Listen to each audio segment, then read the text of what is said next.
What a mess. So my workbench is a little cluttered these days. I started doing soft plastics and it's kind of an addiction. I love it. Can't stop pouring these things. So I've got these little molds everywhere, stuck on my desk, stuck together with clamps. Over here I've got a big old giant jug of plastisol, a whole bunch of other molds, and some worm oil, and a microwave that you will never use for food again. And then we put in various glitters. So I got this fine glitter. And then I've got some coarse glitter, literally just some makeup glitter I got off Amazon. Then a nice big old bag of fine grain salt. So if you want to salt impregnate your soft plastics. And then mica powder to color. So this plastisol is pretty amazing stuff. You can reuse it over and over and over.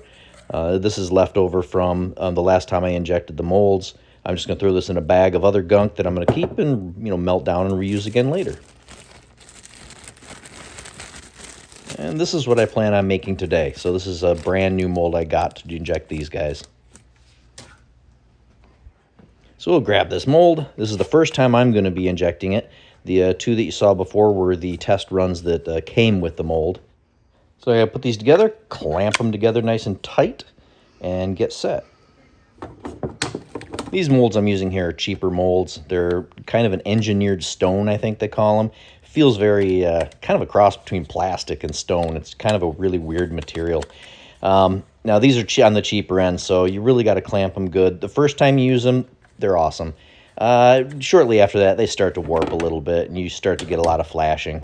So you got to clamp them even more, use more clamps to keep it nice. Aluminum molds are quality. They don't do that. I've only got 2 aluminum molds, but I've been using these pretty cheap ones. They've been working out pretty good. So I'm going to use white and this black glitter, put those together, put them over here, and that's what I'm going to mix into my plastisol. Grab some plastisol and shake very well. The stuff separates.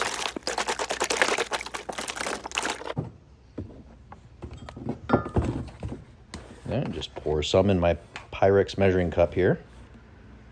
You need something that can take a lot of heat. This stuff, you got to get it up to like 350 degrees or so for it to melt. It goes in milky white, and you let it go for a few minutes and just kind of watch it. As soon as you see it turn clear, it's almost ready. Filthy. That's much better. Always wear gloves. This stuff is super hot. The container gets very, very hot to the touch. You don't want this stuff touching your skin. It'll burn you instantly. It's starting to get clear. It's pretty clear. I'm going to stir it up. That's going to kind of dissipate the heat around, and you'll see it's kind of getting a little more clear as I'm doing this. I'm going to also go ahead and pour my colors in at this point before I give it a little more heat. A little bit of mica powder. Oops, that was a lot more than I really wanted, but whatever. Put the rest of that glitter in. The more mica powder you put, the more opaque it's going to be. The less, the more translucent. Mix that up good. I'm not putting salt in this time, but I'll put salt in the next one. Salt makes it a little more difficult. It settles quite easily. It doesn't really disappear. You always got to stir to keep that salt going before you go in and suck it up into the injector. So I'm just going to give this a little more time. It'll get even runnier and ready to go into the injector.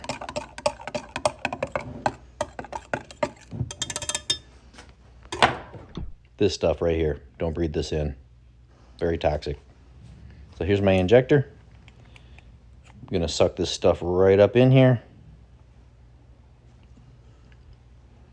Put it right on the sprue and force it in. You hear little squirts. That's the plastisol coming out of the little air vents that are all over this mold.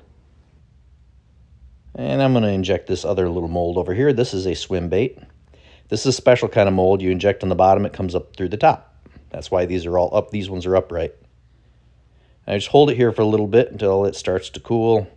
And I kind of give it a nice little twist and pull it off. That made a mess. And like I said before, this stuff's highly reusable. So I'm going to pull everything I can that spilled. I'm going to take everything off my knife here. I'm going to pull everything out of the injector.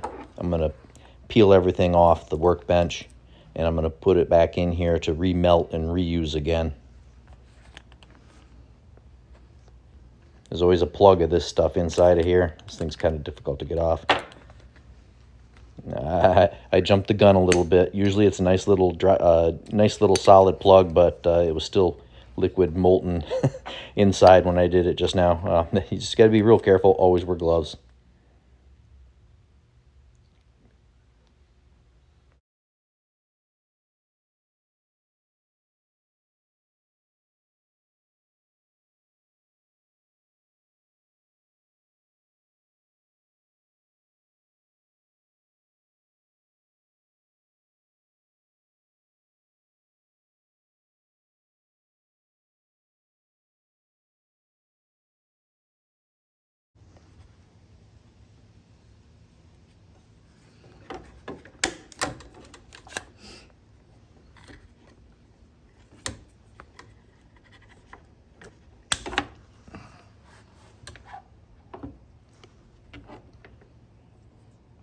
And you can see everywhere where it came out of all those little air vents all over.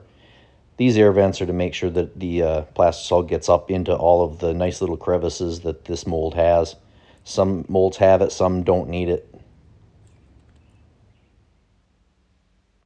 This is what I did just before winter and then in the spring again. Some twister tail grubs and mostly a box full of stick baits.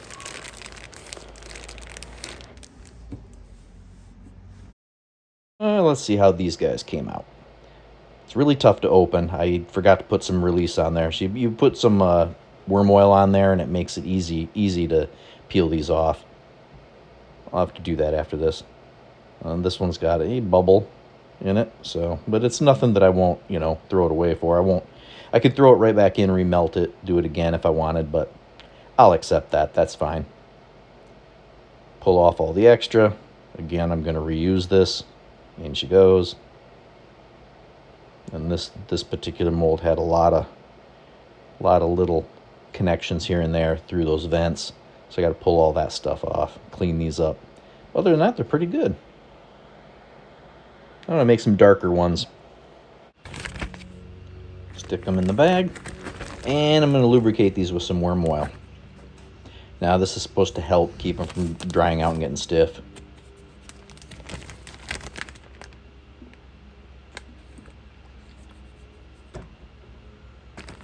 Just kind of rub it in. And she should be good. Now I want to make sure that my next batch comes out easy, so I'm going to put some worm oil on these as well.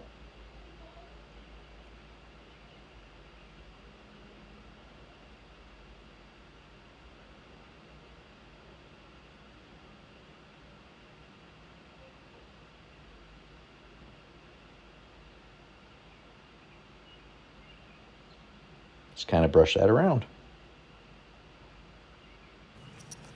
Try and get it everywhere, in all the little nooks and crannies, so it doesn't stick to the mold. Come out real easy with this stuff. You have to do this maybe about every 5 injections. And I should do it. I just prepare it for the next run.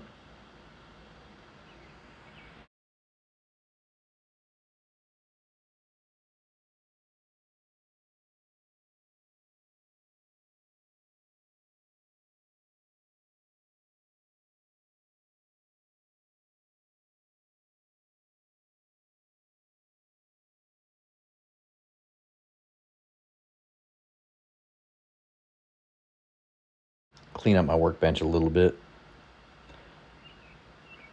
So this mold right here, this is the best one I've got. This is the most high quality aluminum mold I have. Crawfish, I use this guy a lot. I'd probably inject this one next for you.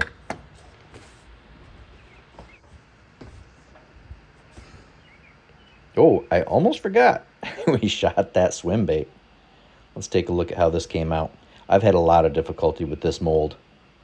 The tail, I keep ripping the tail.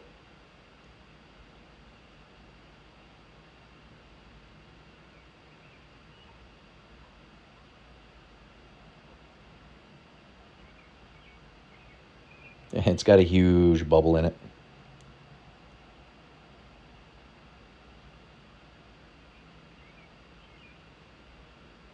I've been using this one a lot on the river. But with a huge bubble like that, and how reusable this stuff is, I can just toss her and start over quite easily.